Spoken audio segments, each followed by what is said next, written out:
بہت سارے شاعر ایسے ہیں ان کی سب جو مجموعے ہیں دیوان ہیں وہ متروک ہو جائیں گے. جی بہرحال علامہ محمد اقبال سے ہم میں سے بہت سارے لوگوں کا جو تعلق ہے وہ روایتی نوعیت کا ہے. ہم طالب علم کی حیثیت سے اقبال کو پڑھتے ہیں، لیکن کچھ لوگوں کی زندگی میں اقبال اور جو تصور پاکستان قائد جتنے بھی ہمارے مشاہیر ہیں وہ ایک جذباتی حوالہ رکھتے ہیں. تو آج کے جو صدر گرامی قدر ہیں پروفیسر جلیل علی صاحب کے لیے اقبال جو ہیں وہ ایک جذباتی حوالہ رکھتے ہیں. یعنی علی صاحب کے لیے اقبال جس طرح ہم اور آپ پڑھتے ہیں اس طرح وہ ان کا پرابلم نہیں ہے. ان کا اقبال ان کی زندگی کا، ان کی روح کا ایک پرابلم ہے. تو ہم آپ بھرپور تالیوں میں آج کے صدر گرامی قدر علی صاحب سے گزارش کرتے ہیں. بسم اللہ الرحمن الرحیم. صاحبان اسٹیج، اساتذہ کرام، اسکالر اور عزیز طلباء و طالبات، جس شخصیت کے حوالے سے ہم آج بات کر رہے ہیں اور یہ کتاب بھی جس شخصیت کے حوالے سے لکھی گئی وہ محض شاعر نہیں. اقبال نہ تو تصویر حیات کا صرف شاعر ہے، نہ صرف تعبیر حیات کا شاعر ہے، نہ صرف تنقید حیات کا شاعر ہے، نہ صرف تعمیر حیات کا شاعر ہے، بلکہ وہ تخلیق حیات کا شاعر بھی ہے. اپنی واردات کے نقطہ عروج پر یہ ساری ڈائمینشنز اس کے اندر موجود ہیں، مگر آگے تخلیق حیات بھی کرتا ہے، منقلب کرتا ہے زندگی کو. تو اب جو باقیات کا مسئلہ ہے، ایسا کوئی بھی شاعر یا ادیب یا کوئی بھی رائٹر ہو جو چیزیں اس کے متداول تحریروں میں شامل نہ ہوں، وہ چاہے اگنور ہو گئی ہوں یا خود اس کی نظر میں نہ ہوں یا اس کی مسترد کردہ ہوں، دونوں صورتوں میں وہ اہم،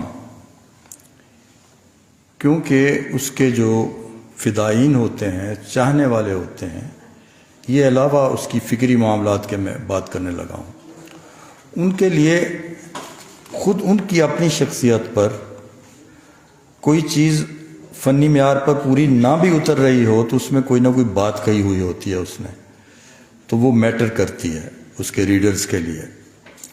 اور اسکالرلی اور تحقیق کے اعتبار سے یہ بات کی ہے کہ اسے اس کے متداول کلام میں شامل ہونا چاہیے تھا یا نہیں ہونا چاہیے تھا. پہلی بات ہے جمع آوری کی، کہ باقیات میں اضافہ کرتے رہنا یا جو بھی کوئی نئی چیز مل جائے، یہ ایک تحقیقی کارنامہ.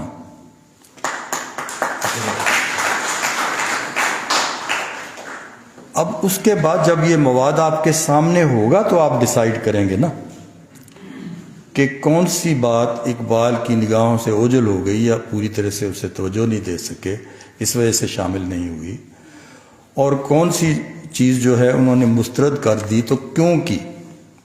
اب بہت ساری باتیں آپ کے سامنے آئی ہیں. اس حوالے سے میں سمجھتا ہوں کہ ایک تو تاریخ گوئی کی بات انہوں نے کی، تو تاریخ گوئی کے بارے میں کوئی ایسی بات تو نہیں تھی کہ اقبال کی نظروں سے اوجھل تھی ان کی تاریخ گوئی، ٹھیک ہے نا، اوجھل نہیں تھی، ان کی نظروں میں تھی.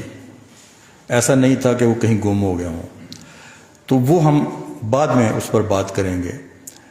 اور یہ بڑی ہی غور و فکر کے اور بے شمار مقالات کا موضوع ہے کہ آپ یہ دیکھیں کہ ایسی نظمیں جو اقبال کی بڑی نظمیں ہیں، ان کی بھی جب آپ باقیات دیکھتے ہیں اور مسترد کلام دیکھتے ہیں تو کتنی زیادہ بند کے بند اس میں سے مسترد ہوئے ہیں، اشعار مسترد ہوئے ہیں.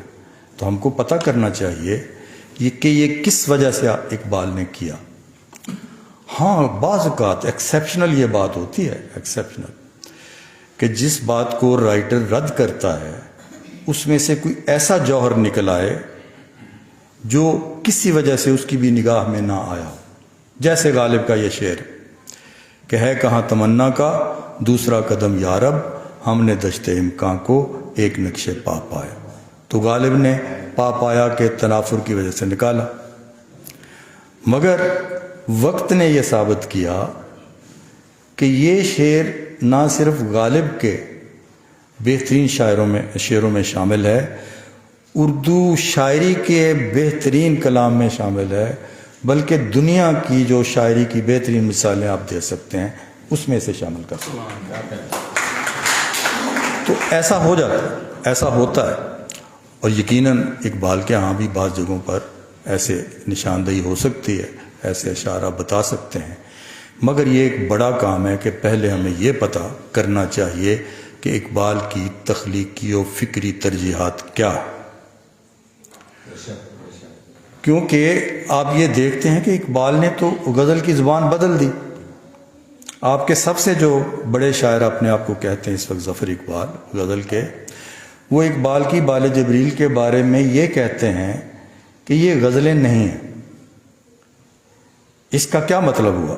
اس کا مطلب یہ ہوا کہ ظفر اقبال کا جو تصور غزل ہے تنقیدیات کے اعتبار سے، اس میں بال جبریل کی غزلیں فٹ ان نہیں ہوتی.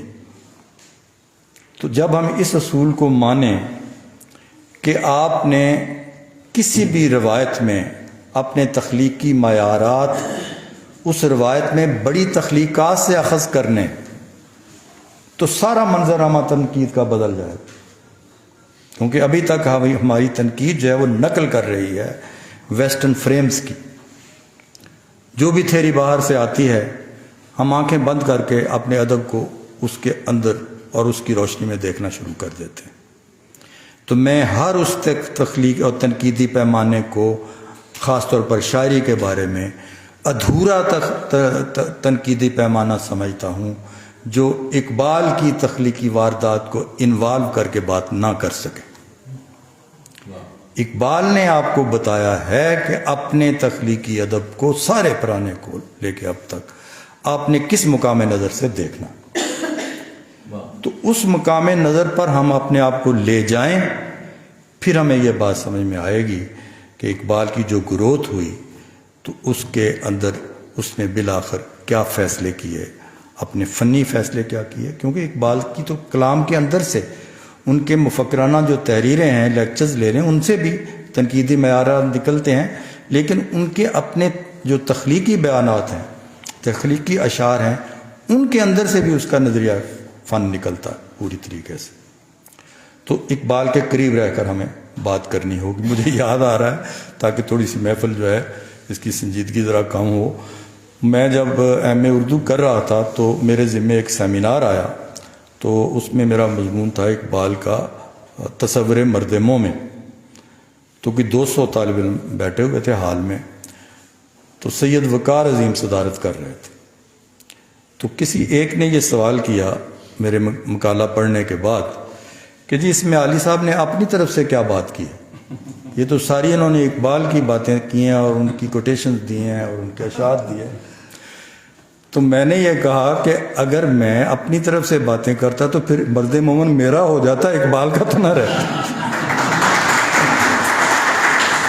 تو اس پر سید وقار عظیم کی جو مسکراہٹ تھی، اور بلکہ وہ کہا نہیں لگاتے تھے، اس پر کہا لگایا انہوں نے، وہ آج بھی میری نظروں کے سامنے آ جاتا ہے. تو میں یہ سمجھتا ہوں کہ دیکھیں اسی طریقے سے بڑی اچھی نشاندہی کی اپنا تقی آبدی صاحب نے کہ وہ نظمیں تو اقبال کی نگاہ سے دور نہیں تھیں جو انہوں نے بچوں کے لیے لکھی، لیکن میرا خیال ہے وہاں علامہ اقبال کو ان کی جو اخلاقی تھی نا کمٹمنٹ، اس نے روک دیا. کیونکہ انہوں نے یہ کہا کہ جناب یہ آپ کے نام سے نہیں چھپ سکتی، یہ ہم نے خرید لی.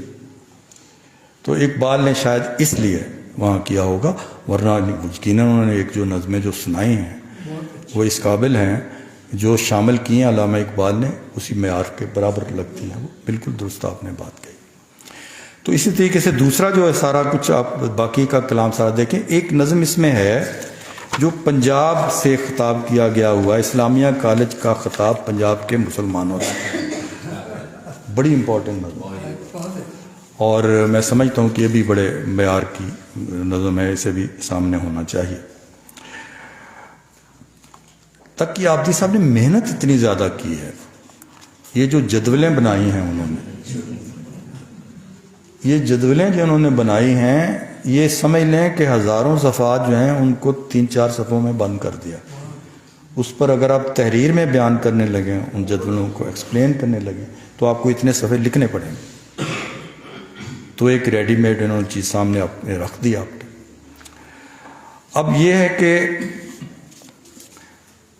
جو مجھے کچھ لگا، میری کم عقلی ہوگی شاید اس میں، کہ مجھے لگا پڑھتے ہوئے بعض باقیات کی نظمیں کہ اس میں سے کئی بندوں کے اشعار جو ہیں وہ شامل ہیں متداول کلام میں، تو ان کا ذرا نشاندہی ہو جاتی کہ کیونکہ انہوں نے تو اسے تسلسل میں جیسے پہلے کسی صورت میں چھپ چکی تھی، آپ نے اس طرح سے دے دی، تو لیکن پتہ وہاں ہو جانا چاہیے، لگ جانا چاہیے کہ بھئی یہ تو رکھ لیے تھے، ان میں سے یہ شعر اقبال نے رکھ لیے تھے، تو اس سے تھوڑا سا وہ جو الجھاؤ ہے وہ کم ہو سکتا ہے۔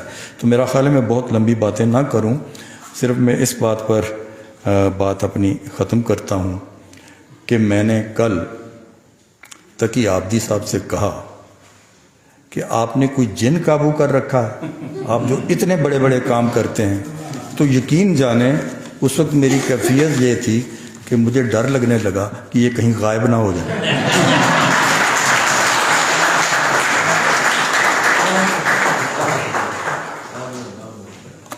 سبحان اللہ، سبحان اللہ۔